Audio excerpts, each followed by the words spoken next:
Hello, everyone, and welcome inside of today's Manitoba Junior Hockey League video conference. I'm Erik Swar, the MJHL's Director of Marketing and Partnerships.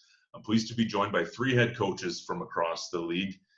Head coach of the Winkler Flyers, Kelvin Cech, head coach and general manager of the Steinbach Pistons, Paul Dyck, and head coach of the Winnipeg Blues, Gord Burnett. Guys, thanks for doing this. Absolutely. Well, let's go around the grid here. Kelvin, we'll start with you. Tell me where you're on the call from, just how you've been doing, and what's been keeping you busy throughout this pandemic.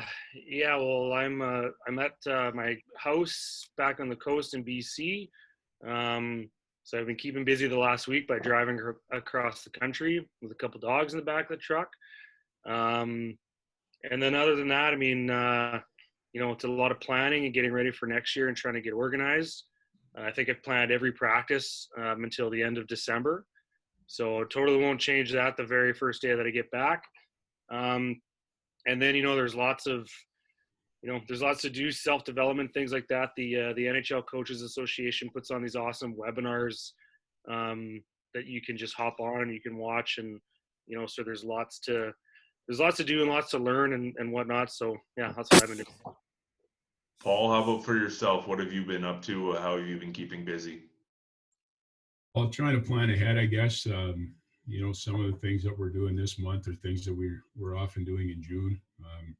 We had the draft that we prepared for, etc. And then our family moved. So the last couple of weeks we've been busy moving, and so it's been a nice distraction, leading up to the move. Obviously, there's a lot of work involved in that. So it's been an exciting time for us, but also one that has kept us a little preoccupied in our minds off of COVID.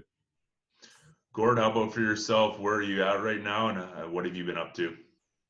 Actually just came back to Saskatchewan here for a bit, staying quarantined, but a lot of time on the phone. Terrace, our general manager, and I talk multiple times a day, and talking to the kids that we got coming back, and the ones that we want to come join us for next year, and planning the scheduling aspect of next year as well, and mostly just recruiting and talking to the kids and planning for next year. We haven't started on practice yet, like Kelvin yet, but a lot of planning as far as scheduling and how it's going to look. Right. So all three of your teams made the playoffs this past season. Let's touch on your season, how you guys did, what you'll remember the most out of your season. We won't talk about COVID-19, but let's talk with you, Kelvin. What's the most memorable part of your season? Just how do you think things kind of unfolded for you guys? I don't know, man. That's an enormous question. Like, for us, the biggest thing was, it was just so brand new. I think a lot about the four returning guys that we had, and then five once we got Erik Fox back. Just kind of building around those guys, and just I thought it was pretty special how those guys, they to come back and to have the kind of season we did was pretty cool. But biggest memory, we had the 9-game win streak or whatever in November, and I think that's when we really thought that's when we learned that we were going to be a good team, and we could maybe do a little bit of damage. So yeah, that's then there's a couple memories that I really can't say out loud, but yeah, we'll go with just the returning guys and how cool that was, and then the win streak. And Paul, what about you for yourself? I know you guys were head-to-head with Gord's Blues, and you guys had just kind of finished off that series when things came to a halt. So what, for you and your team, what was kind of the most memorable, and what are you going to, take away from this season? Well, I think, if we reflect on our year and the group that we had, it was just a special group. I think all along we felt like the cohesiveness with our group, it's something that you strive for every year, and it doesn't necessarily happen the way you map it out every given year. But this one was special. I think as we had a leadership group that really brought everybody together, just unified our group, and by the end it was, I think reflecting on some of the teams we've had here in the past, we we probably had 2 or 3 teams that kind of fit that mold. So it's just a real fun group to coach, and I think the way we were coming together at the end as a team, was just a real exciting time. And then obviously the one thing that I'll never forget is kind of that last day together as a group, in the room, and the emotions, the rawness of it, and kind of the love that the guys had for each other was really cool. Gord, for yourself, first year coach in the league, you guys clawed your way into the playoffs, and you guys were a surprise team to a lot, maybe not yourselves, but what will you take away from this past season? Yeah,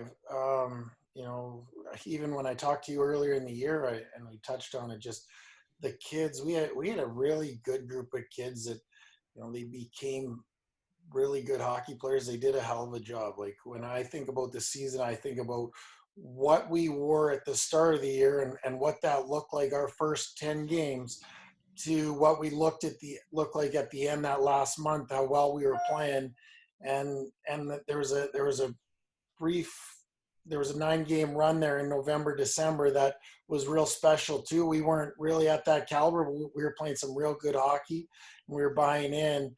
And then what we looked like at the end of the year as a group. And, for us, playoffs only lasted 4 games, thanks to Paul over there. But what I think about is our playoffs were really a month long, because we were playing playoff hockey for the last month of the season. The last 15 games were incredible for us. The way the guys came together, challenged each other, made each other better, even how good our practices were at the end. The guys developed in a way that, is, for coaches, it's really satisfying. And, you get a chance to sit back, and even though you always want more, you got to remember what we looked like those first 10 games. And if they didn't develop the way they did, what it could have looked like all year long. So that's what I'll look at, is just the development of the guys, and how far all of them came. Gord, you kind of touched on recruiting before that last question. I guess, we'll start with you. How has, COVID-19 kind of changed how you would recruit players and how you would talk to players in the off season? Yeah, for sure. And it's changed a lot for us. So we would typically be doing a lot of one-on-ones, like in person. We'd be going through the rink, showing them the facility, going through the gym, all those things, where now it's turned into a lot of phone calls. And we've been doing a lot of these, actually, where we got mom and dad and the player on the line here, and Terrace and I, and we go through the same type of thing, but it's not the same, because there's no element of the facility that you're walking through. But a lot of phone time for sure. And then, you're just always recruiting. I always think you got to recruit your own players still. It never stops. It's not just the new guys coming in. All your guys that have had success now, there's other guys that want them too. So you're still recruiting your team, the players that were there and the players that you wanted to join. So we're just continue just having those conversations, and what it looks like next year for them and for the group. Paul, you've been at this for a while, recruiting players. How has this off season changed or has been different from others for you? Well, yeah, I would echo Gordy's thoughts there. It's been a lot different. I've become more adept at using technology, I suppose. And, before it was a lot of face-to-face and getting a feel for the player, and maybe having a conversation with mom and dad in the same room. And now it's, you're watching more video on players. Leading up to the draft, obviously this year was much different. We didn't have the ability or the luxury of watching the players at the POEs. So we just you had to be, I guess it's the way it was done when I was coming up as a player, there's phone calls, you're calling coaches, you're just doing more background checks. Maybe in fact, you're being more thorough than we've been in the past, just because that's what it requires at this point. So, when you sit in the room with the player and their family face to face, you get a good feel for them, and hopefully they do as well, and they're able to. I don't know. Sometimes it's easier to reach a comfort level in person. So I think it's a little more difficult to make that connection maybe over the phone, but I think everyone is adjusting. The players certainly have. This is just the environment and the landscape that we're operating in now. So yeah, it can get done. Everybody's doing it. It just maybe takes a little more time. Kelvin, I know we caught up about 3 weeks ago on the podcast, but how has recruiting been going for you guys? I know you guys have been committing to some players, so just give me a sense, give everyone a sense of how that's been going. Yeah, well, I mean, I'm still learning a lot of it. I mean, it's quite a bit different in junior hockey than it is in university, but just to echo what Paul said, I mean, when I remember when I was in bantam and midget hockey and you get a letter from every single team in the Alberta Junior Hockey League and every team in BC and every team in Saskatchewan, and then you go and there's 180 kids there and you're like, well, I guess I wasn't really that special anyways. So I like what Paul said, there's a lot more, you have to talk on the phone a lot. You know, you get to meet a lot of kids and you're not meeting in person, but talk on the phone, and I think you can get a real good feel for, you know, a kid's character, you know, what they're looking for, what their goals are. I'm fortunate to have, you know, my head scout, Mike McCauley. He's like Rain Man. He knows all these guys inside and out, and he knows their tendencies, and, you know, he knows if they use white tape or black tape on their stick. And then, you know, with Jeff Jeanson making moves, it's, you know, so for me, you know, I get to watch a lot of video, which I probably wouldn't be doing otherwise. So I don't know if that's really different because I've never done it at this level before, but still learning on the job. As coaches in today's MJHL, what are some things that you guys look for in a player, maybe that are obvious, and maybe one thing that goes unnoticed? Kelvin, we'll start with you. Something that's obvious. Well, for me, I learned a lot just from other teams we played in the league this year. Like, I remember we got our butts kicked by Steinbach 5-0 in, when was that, Paul? You probably have it circled on your calendar. You probably remember it pretty well. No? I think it was early February. And we were playing really well, but just the way their depth played, like their fourth and their third lines, and just how, like, their fourth line was the same as their first. You know, they played the same way, you know, just fast and tenacious. And then, yeah, like I just tried to take little things from each team. Gord's team, how skilled they were, how much they like to bring the puck to the neutral zone. So for me, it was more learning. For me, it's a type of player that can fit those kind of systems and fit those kind of, you know, the way that I want our team to play. What was the second part of the question? I forgot. I don't know where I am right now. No, that's okay. Just, you know, an obvious thing that you look for in players, and maybe something that goes unnoticed that, you know, people not so connected with the game would see. Well, I think everyone probably agrees, just hockey sense, you know, knowing how to use your time and space effectively, you know, knowing how much space you have on the ice. And lots of players they'll hold on to the puck too long, or they'll make a really obvious play, and some guys they'll move it at the right time, or they'll draw in a forechecker, you know, or a defender, and they'll move it to someone you didn't expect, and they're deceptive. So, you know, I'll say hockey sense. It's something you really can't, you know, at least for me, it's hard to see until you really get to know a player. Paul, for yourself, something obvious and maybe something not so obvious about a player you're looking for. Yeah, I definitely agree with Kelvin's comment about the IQ. You know, it's often it takes a couple of weeks to understand maybe their level of intelligence on the ice, etc. But you know, we're always looking at, and another thing that we're looking for is guys that just have a insatiable appetite to improve, and you don't necessarily always see that until you get them in your group. And when you see their practice habits and you see it following a game, that they want to be, you know, they want to see certain aspects of their game on video, and are always, you know, working on areas that they feel they have deficiencies on, or certainly appreciate those types of players, because usually what takes place is you see a really good trend in the direction of their game. So, you know, the players that are looking to improve have the best opportunity to get to the next level. I think all of us are always looking for good character people. I think that creates a room that's cohesive and creates unity. And, if you have good people, it probably makes our jobs easier as a coach when you come to the rink every day and you've got a good group leading the room. It makes our job a lot easier. Gord, last but not least, how about for yourself?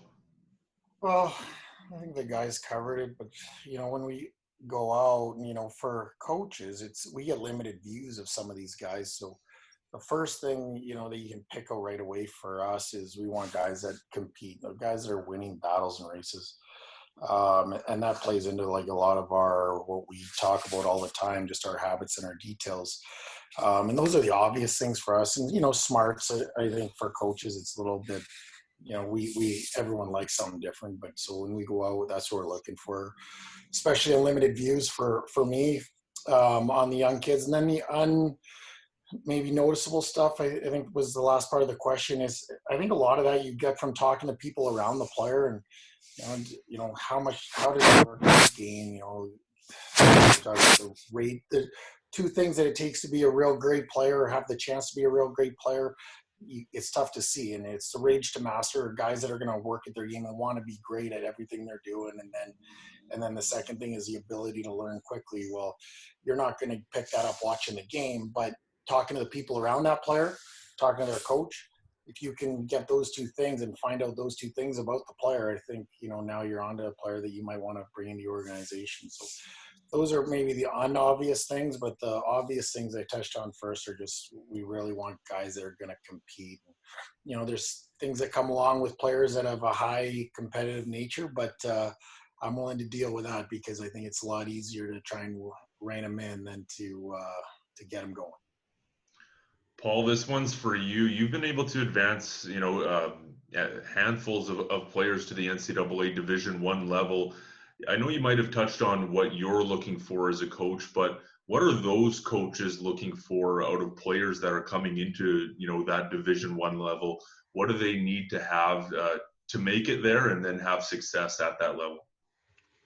Well, I think the first thing is really the pace that they can play at. I mean, you have to be able to skate, you have to be able to think quickly and make decisions, at a high pace. And you just see the way the game has evolved, and there's been such an emphasis on that. And for those fans that have seen the college game, it is a very, very fast game. So at times, maybe I think there's been too much of an emphasis on just their skating ability. We have some players in our league that are very intelligent players that bring a lot to the table, and sometimes maybe they get overlooked because they're an average skater. But the reality is, I mean, at every level, it seems like every coach, general manager is looking for guys that can play at a certain pace. So that would probably be the number one thing. And then the other thing is they're looking for good people. I mean, they're investing a lot of money into these players. In some cases, it's over $250,000. So, they want to limit that risk, obviously. So if they're bringing in an individual that is going to be disruptive to their program, those are costly errors. So they're very diligent in making decisions in terms of bringing in, high character individuals. Kelvin, you spent a few years at the U Sports level with UBC as a former coach at that level, and now what you know about the MJHL. What would an MJHL player, have to do to make it to that U Sports level?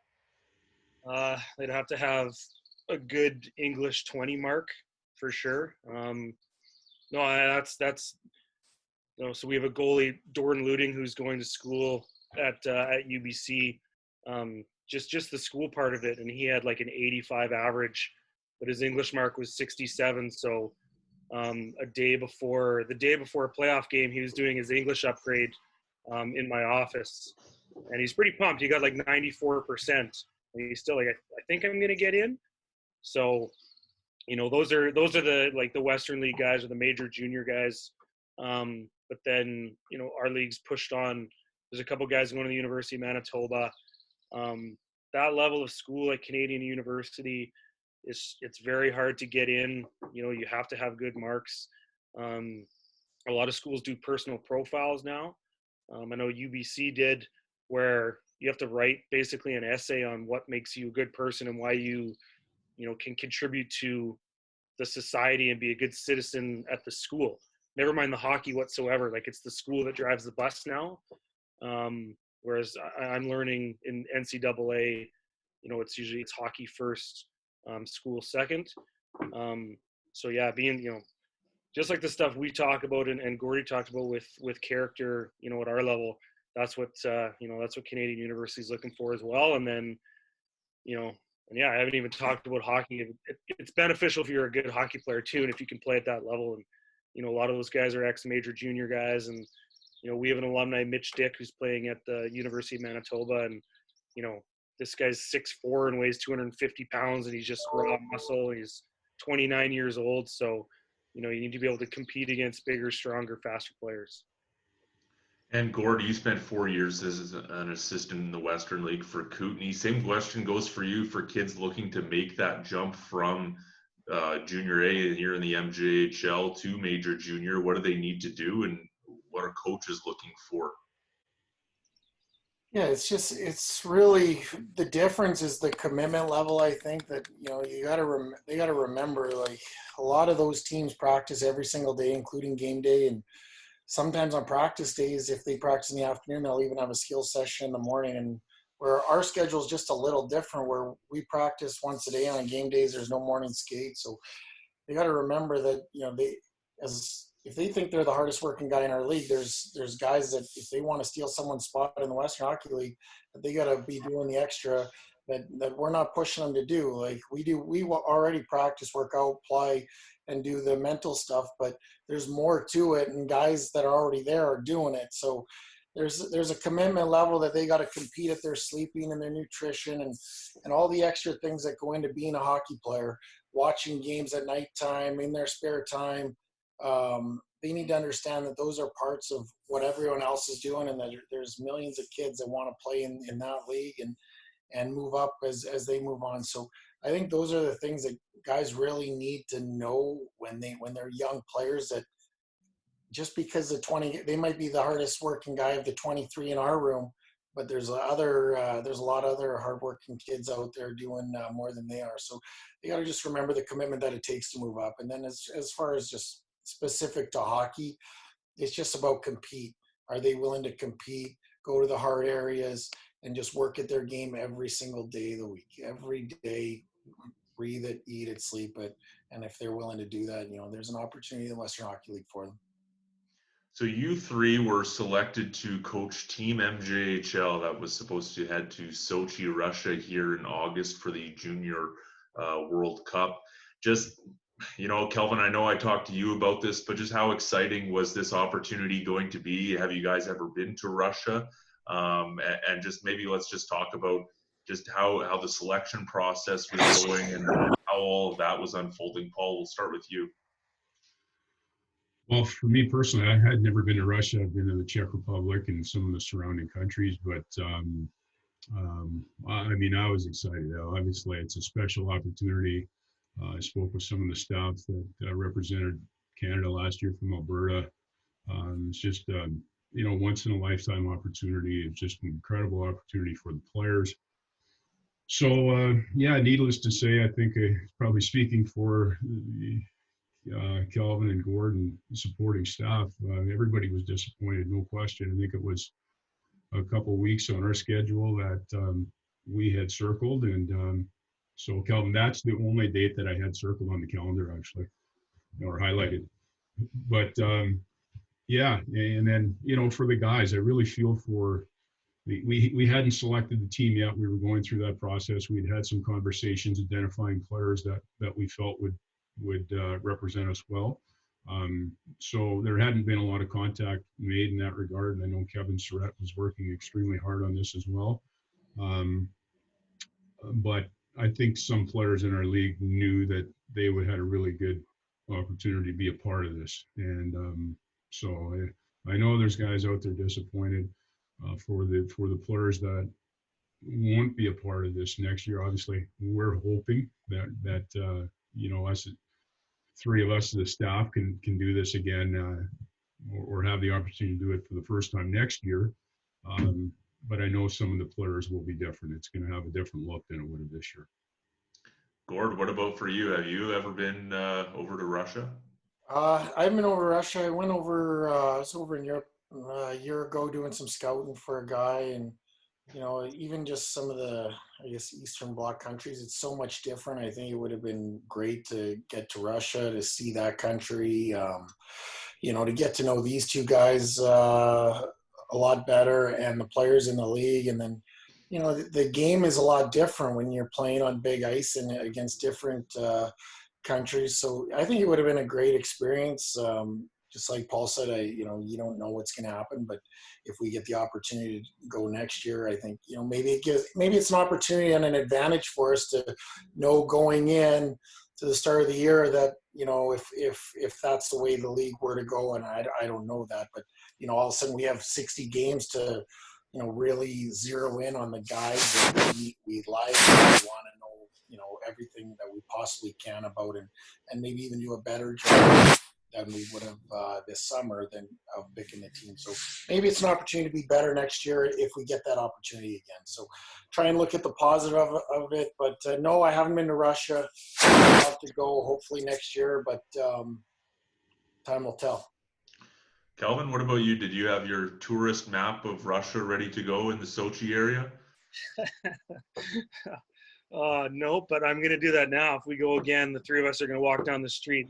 I'm going to be the guy holding the map up. So, no, but I did do the Google Streets. I walked around, and Sochi looks like a pretty incredible place. So, no, haven't been to Russia, but I have a couple friends that are coaching pro over there, and a guy I used to coach with played along.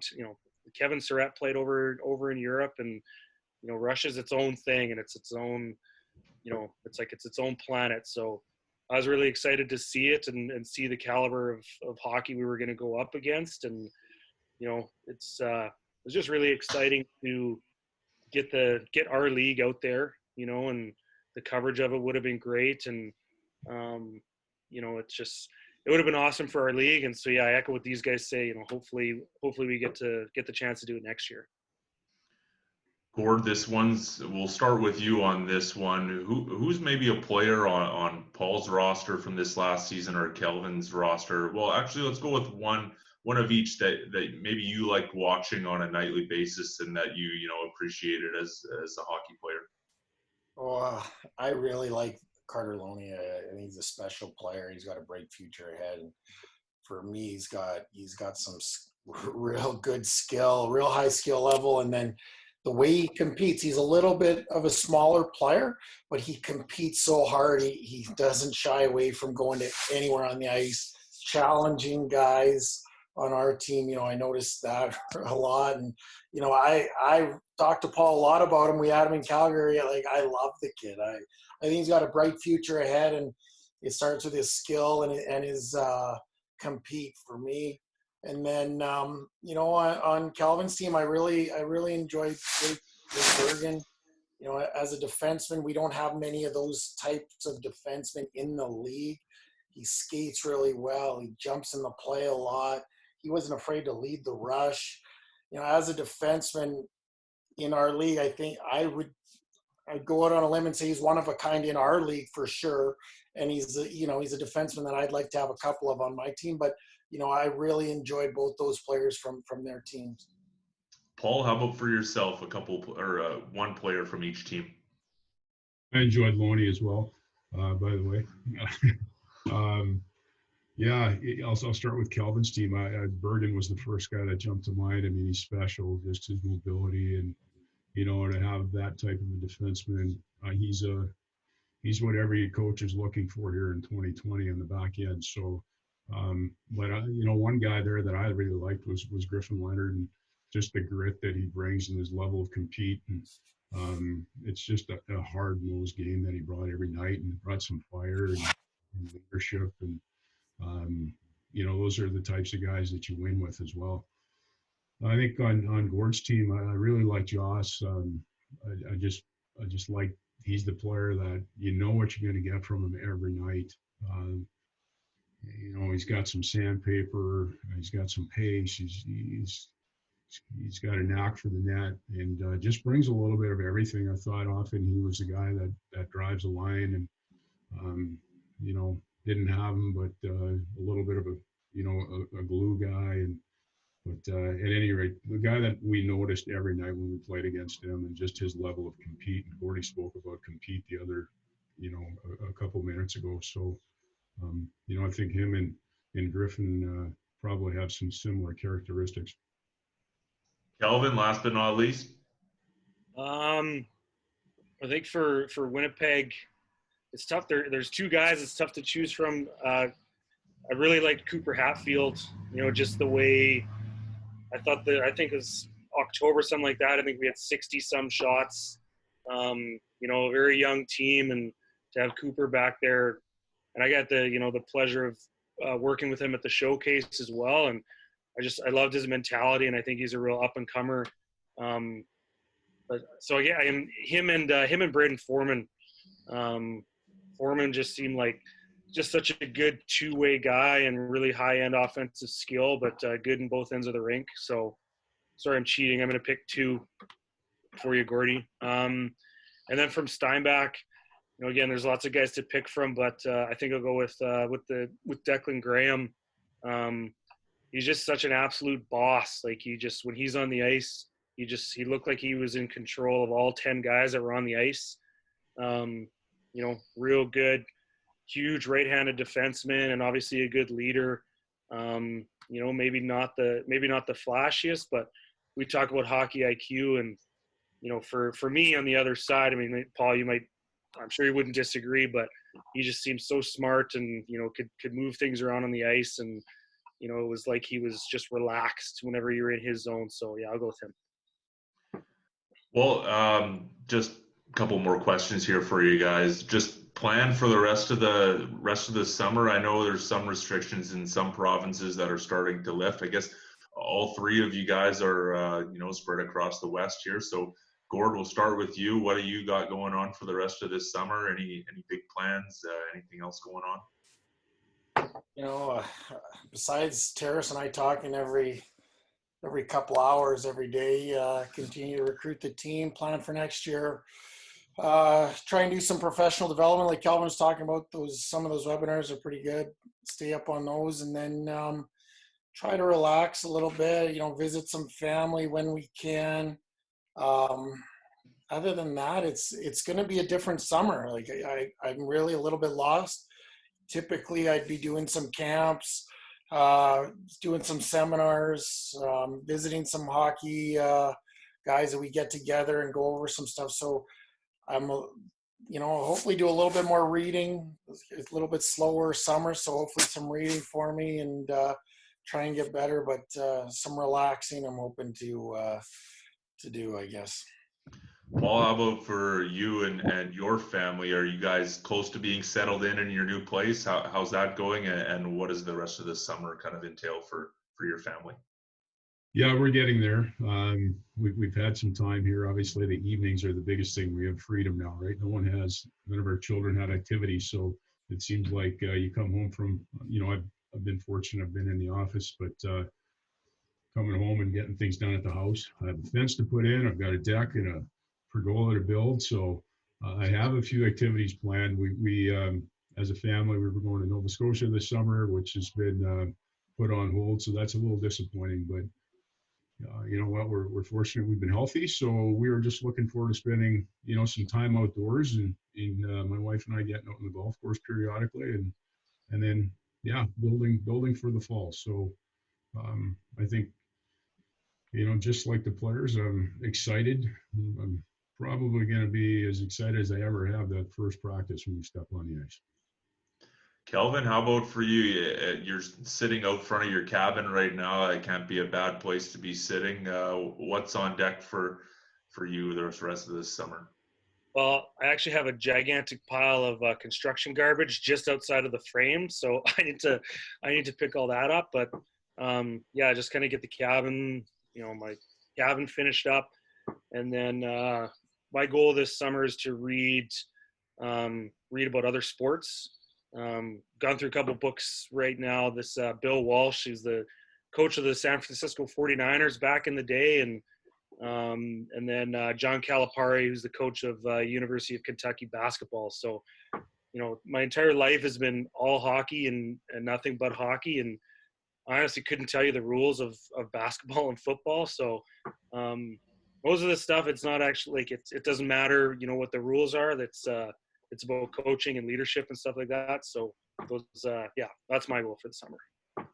Well, that's all I have for you guys. So I certainly appreciate you guys taking the time to do this. I look forward to seeing you guys at the rinks, hopefully sooner than later. Just stay safe and take care, guys. Hey, thanks, Erik. I appreciate what you're doing. Yeah. Thanks, guys. Enjoy summer.